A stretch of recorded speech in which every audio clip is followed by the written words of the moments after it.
इस वक्त की बड़ी और अहम खबर, दिल्ली के मुख्यमंत्री अरविंद केजरीवाल को आखिरकार सुप्रीम कोर्ट से जमानत मिली है। सुप्रीम कोर्ट से जमानत मिलने के बाद अरविंद केजरीवाल तकरीबन 145 दिन जेल में रहने के बाद दिल्ली के मुख्यमंत्री अरविंद केजरीवाल आज ही जेल से बाहर आ जाएंगे। इस दौरान सुप्रीम कोर्ट ने फैसला सुनाते हुए अहम टिप्पणी की है। जस्टिस उज्जवल भुइयां ने कहा कि सीबीआई को पिंजरे में बंद तोते के रूप में देखा जाना चाहिए। आपको बता दें कि सुप्रीम कोर्ट में अरविंद केजरीवाल पर फैसला सुनाते हुए जस्टिस उज्जवल भुइयां ने जिस तरीके से टिप्पणी की है वो अपने आप में एक बड़ा सवाल है कि सीबीआई को पिंजरे में बंद तोते के रूप में देखा जाना चाहिए। आपको बता दें कि अरविंद केजरीवाल को लेकर बहुत सियासी भूचाल मचा हुआ था और जिस तरीके से जेल में रहने के बाद जो पूरा सियासी भूचाल आया उसमें एक नया मोड़ आ गया, जिसमें अरविंद केजरीवाल को दिल्ली शराब नीति मामले में अब सीबीआई ने जो गिरफ्तार किया था उस पर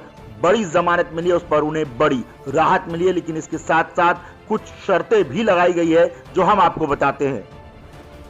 सीबीआई ने उन पर करप्शन का चार्ज लगाया था। आपको बता दें कि सुप्रीम कोर्ट के जस्टिस सूर्यकांत और जस्टिस उज्जवल भुइयां की बेंच ने शर्तों और 10 लाख के निजी मुचलकों पर दिल्ली के मुख्यमंत्री अरविंद केजरीवाल को अब जमानत दे दी है। केजरीवाल पर वही तमाम शर्तें रहेंगी जो ईडी के केस में मिली बेल के दौरान मिली थी। इससे पहले शीर्ष अदालत ने सीएम केजरीवाल की गिरफ्तारी को अवैध नहीं माना था और कहा था कि किसी भी नेता को बहुत दिनों तक जेल में नहीं रखा जा सकता। इस पूरे मामले पर दिल्ली में जहां राष्ट्रपति शासन लगाने की बात तक कही जा रही थी, बीजेपी के विधायकों के द्वारा दिल्ली में राष्ट्रपति शासन लगाने की मांग की गई और उस वक्त भी सियासी भूचाल आया जब लगा कि शायद अरविंद केजरीवाल की सरकार दिल्ली में गिर जाएगी।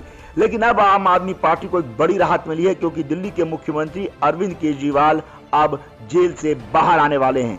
यानी सियासत में एक नया भूचाल आया है। आपको बता दें कि इस पूरे मामले पर जस्टिस उज्जवल भुइयां ने फैसला सुनाते हुए कहा कि सीबीआई पर उन्होंने गंभीर टिप्पणी कर दी। उन्होंने कहा कि सीबीआई की गिरफ्तारी केवल ईडी के मामले में अर्थहीन जमानत देने का एक उपाय था। उन्होंने कहा कि सीबीआई को पिंजरे में बंद तोते की धारणा को दूर करना चाहिए। उन्होंने ईडी के मामले में केजरीवाल को सीएम सचिवालय जाने या फाइलों पर हस्ताक्षर करने से रोकने वाली जमानत की शर्त के खिलाफ आपत्ति भी जताई। सुप्रीम कोर्ट ने फैसले के दौरान साफ किया कि सीबीआई को पारदर्शी दिखना चाहिए और हर प्रयास किया जाना चाहिए ताकि गिरफ्तारी हठपूर्वक ना हो। यानी सीबीआई को लेकर एक बड़ा सवाल उठाया है। अब वो शर्तें कौन कौन सी है आपको पहले वो बता देते हैं। दिल्ली के सीएम अरविंद केजरीवाल पर सुप्रीम कोर्ट ने वही शर्तें लगाई है जो ईडी के केस में बेल के दौरान मिली थी।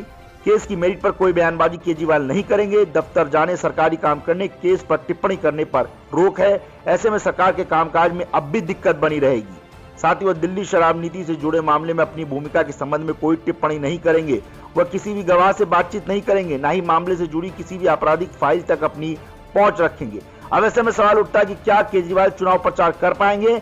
अब केजरीवाल चुनाव प्रचार कर पाएंगे या नहीं कर पाएंगे, इस पर सुप्रीम कोर्ट ने कोई रोक नहीं लगाई है। यानी आगामी हरियाणा चुनाव में वो प्रचार यकीनन करेंगे और उम्मीद जताई जा रही है कि ताबड़तोड़ प्रचार करेंगे। हालांकि वो सरकारी काम और फाइलों पर इस दौरान दस्तखत नहीं कर पाएंगे। तो इस वक्त की बड़ी और अहम खबर, अरविंद केजरीवाल एक लंबे अरसे बाद जेल से बाहर आ रहे हैं और आज शाम तक उम्मीद है कि तिहाड़ जेल से वो बाहर आ जाएंगे। समर्थकों में जबरदस्त जोश देखने को मिल रहा है। तमाम आम आदमी पार्टी के नेता सोशल मीडिया से लेकर हर जगह पर उनके पक्ष में लिख रहे हैं, लगातार ट्वीट कर रहे हैं और अरविंद केजरीवाल के बाहर आने की बात को एक बड़ी जीत के रूप में मान रहे हैं। दिल्ली से इस वक्त की बड़ी और अहम खबर।